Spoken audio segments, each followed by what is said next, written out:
یہ نام نامی اس میں گرامی محمد مصطفیٰ صلی اللہ علیہ وآلہ وسلم سے عقیدت کے لیے لگائے جاتے ہیں۔ اصلی نام جو ہے وہ دوسرا نام ہی ہوتا ہے جو کہ قاسم ہے۔ تو محمد قاسم کا اصلی نام جو ہے وہ قاسم ہے، محمد تو ساتھ اٹیچ کیا گیا عقیدت کے لیے، لیکن چلیں اگر ہم اس کا پورا نام ہی محمد قاسم بھی مان لیتے ہیں، تب بھی نبی صلی اللہ علیہ وآلہ وسلم نے تو امام مہدی کا نام صرف محمد بتایا ہے، تو یہ محمد قاسم نام کا بندہ کیسے امام مہدی جو ہے وہ ہو سکتا ہے؟ ہو ہی نہیں سکتا۔ دوسری بات، رسول اللہ صلی اللہ علیہ وآلہ وسلم نے واضح طور پر احادیث میں یہ بات ارشاد فرمائی کہ ان کے والد کا نام، یعنی جو امام مہدی ہیں ان کے والد کا نام بھی نبی صلی اللہ علیہ وآلہ وسلم کے والد کے نام پہ ہوگا۔ اور ہم یہ جانتے ہیں کہ نبی صلی اللہ علیہ وسلم کے والد کا نام عبداللہ، اور ان کے والد کا نام جو محمد قاسم لاہور والا ہے، اس کے والد کا نام محمد قاسم بن عبد الکریم، ٹھیک ہے؟ تو اب یہ کیسے ممکن ہے کہ عبد الکریم کا بیٹا محمد قاسم اور عبداللہ کا بیٹا محمد جس نے امام مہدی ہونا ہے، ان میں مماثلت جو ہے وہ ممکن ہی نہیں ہے۔ پھر یہ بات بھی سمجھنے کے لیے آپ کے میں گوش گزار کر دوں کہ دیکھیے، اتنے واضح طور پر خوابوں کا آنا، یعنی اتنے خواب آنا اور اس طرح نبی صلی اللہ علیہ وسلم کی زیارتیں ہونا، یہ ایک بہت بڑی علامت ہے۔ نبی صلی اللہ علیہ وآلہ وسلم نے کیا امام مہدی کے بارے میں ایسی کوئی علامت بیان کی ہے کہ امام مہدی کے ظہور سے پہلے ان کو خواب آئیں گے یا ان کا چرچا ہو جائے گا یا وہ اپنے خوابوں کے ذریعے سے لوگوں کو گائیڈ کریں گے؟ اگر یہ امام مہدی کی یہ نشانی ہوتی تو جہاں نبی صلی اللہ علیہ وسلم ان کے چہرے کی خد و خال، ان کی پیشانی، ان کا ناک، ان کی رنگت، ان کا حلیہ مبارک جو ہے وہ نبی صلی اللہ علیہ وسلم بیان کر رہے ہیں، تو کیا اللہ کے نبی صلی اللہ علیہ وآلہ وسلم یہ بیان نہ کرتے کہ امام مہدی کو خواب آئیں گے؟ اچھا، پھر ایک میں اپنے ناظرین کو یہ بات واضح کر دینا چاہتا ہوں، کیونکہ بہت سے لوگ مجھے اس بارے میں سوال کر رہے ہیں کہ کیا امام مہدی جو ہیں وہ آنے والے ہیں؟ کیا امام مہدی کا پتہ کچھ لوگوں کو چل چکا ہے؟ کیا وہ پیدا ہو چکے ہیں لیکن ان کا بھی ظہور نہیں ہو رہا؟ تو میرے پیارے بھائیوں، یہ بات سمجھ لو کہ امام مہدی کی پہچان ان کے ظہور سے پہلے کسی بھی حدیث میں اس بات کا تذکرہ نہیں ہے کہ امام مہدی کے ظہور سے پہلے ان کو پہچان لیا جائے گا یا ان کے ظہور سے پہلے ان کا چرچا جو ہے وہ دنیا میں ہونا شروع ہو جائے گا کہ یہ بندہ ہے۔ ویسے تو چرچا ہو رہا ہے، لیکن یہ بندہ، اس بندے شخص کی شناخت جو ہے وہ کہیں احادیث میں نہیں ہے کہ ان کے ظہور سے پہلے ہو جائے گی، بلکہ احادیث میں جو بات واضح طور پر بیان ہوئی ہے، جس کو ہم اپنے تسلسل کے ساتھ لیکچرز میں باقاعدہ حدیث کے ریفرنس کے ساتھ آپ کو سکرین پہ دکھاتے رہتے ہیں کہ امام مہدی ایک نیک طبع انسان ہوں گے، متقی اور پرہیزگار ہوں گے اور باصلاحیت انسان ہوں گے۔ از خود انہوں نے بھی کبھی یہ نہیں سوچا ہوگا کہ وہ لوگوں کو کمانڈ کریں گے یا لوگوں کے خلیفہ بنیں گے۔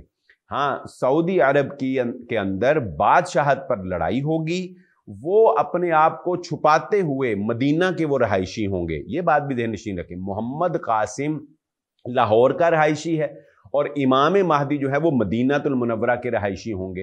اور ہم یہ جانتے ہیں کہ مدینہ میں محمد نام جو ہے یہ بہت زیادہ بولا جاتا ہے، بہت زیادہ رکھا جاتا ہے۔ تو امام مہدی اپنے آپ کو لوگوں سے، یعنی لوگوں کی نظریں ان پہ ہوں گی کہ یار یہ بندہ ہے، اس کو ہم اپنا لیڈر بنائیں، تو وہ اپنے آپ کو مزید روپوش کرنے کے لیے مکہ آ جائیں گے، اور پھر مکہ میں لوگ ان کو تلاش کر کے، ان کی منت سماجت کر کے ان کو کہیں گے کہ آپ ہمارے لیڈر بنیں۔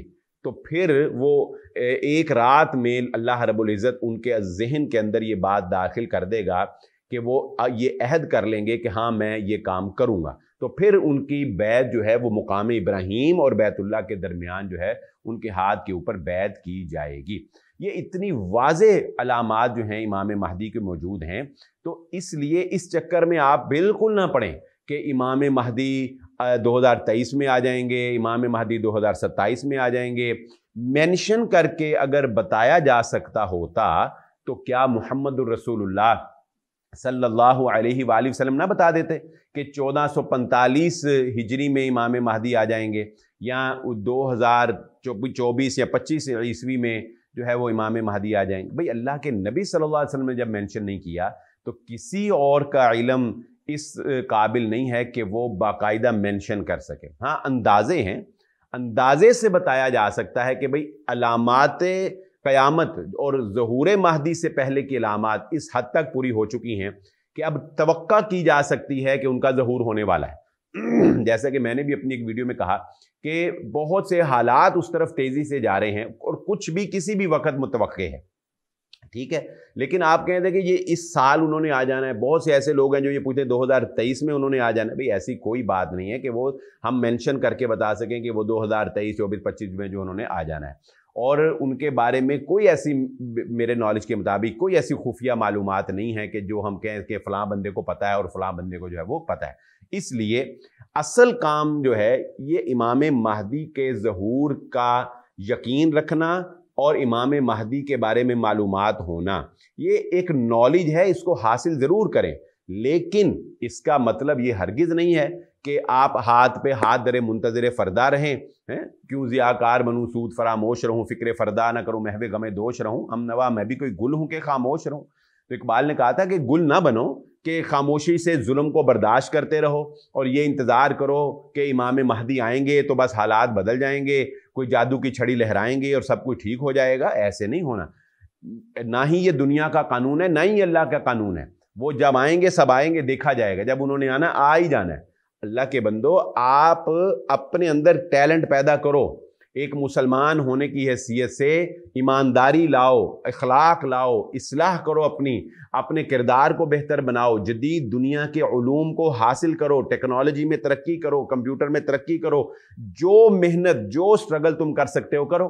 اسلحہ بنانے میں ترقی کرو، مقابلہ کرنے میں ترقی کرو. جس میدان کے اندر تمہیں موقع ملے ترقی کرو اور ظلم کے خلاف آواز اٹھاؤ اور ظالم کا مقابلہ کرنے کی کوشش کرو. اپنے اندر بہادری پیدا کرو. یہ کوئی طریقہ نہیں ہے. نہ اسلام ہمیں یہ سکھاتا ہے کہ امام مہدی کے انتظار میں ہاتھ پہ ہاتھ دھر کے جو ہے وہ بیٹھے رہو. دشمن جو ہے وہ ترقی کرتا رہے، دشمن جو ہے وہ چاند پر پہنچ جائے، سیٹلائٹ بھیجتا رہے، دشمن جو ہے وہ 5G 4G سے آگے جا رہا ہو اور دشمن جو ہے وہ کمپیوٹر میں وہ AI کی باتیں کر رہا ہو، چیٹ GPT تک وہ پہنچ گیا ہو اور تم کہو کہ نہیں بس ہم جو ہے وہ ہاتھ پہ ہاتھ دھر امام مہدی آئیں گے، امام مہدی آئیں گے، حالات بدلیں گے، حالات بدلیں. ایسے نہیں ہونے والا. اپنے اندر صلاحیت پیدا کرو اور سٹرگل جو ہے وہ جاری رکھو. ہاں یہ نالج کی حد تک یہ باتیں ٹھیک ہیں کہ انفارمیشن ہونی چاہیے. احادیث میں جو امام مہدی کا تذکرہ ہے ہر بندے کو پتہ ہونا چاہیے. ہاں جب وہ آئیں گے تو انشاءاللہ اگر اللہ نے زندگی دی، ہماری زندگی میں آگے، تو ان کے اوپر ایمان لا کے ان کا ساتھ دیں گے. تو اس لیے میں جو سمجھا ہوں وہ یہی ہے کہ لوگ بہت زیادہ اس ٹاپک کے اوپر جو ہے وہ عجیب سے اذہان کا شکار ہیں اور عجیب سی سوچ اور فکر کو جو ہے وہ لیے ہوئے ہیں. اپنے آپ کو ریلیکس رکھیں، نارمل رہیں، انفارمیشن لیں، لیکن محنت اور سٹرگل زندگی کے اندر جاری رکھیں. اور یہ بھول جائیں کہ کوئی پاکستان سے امام مہدی اٹھنے والا ہے، کوئی محمد قاسم اور کوئی مہدی ثانی اور فلاں. کوئی ایسا نہیں ہے. یہ عرب خاندان اور عرب قبیلے سے ہوں گے. امید ہے کہ یہ ساری باتیں جو ہیں وہ آپ سمجھ گئے ہوں گے. ہمارا یہ سلسلہ وار دروس امام مہدی جاری رہیں گے. اسی کے ساتھ اجازت دیجیے. اللہ حافظ.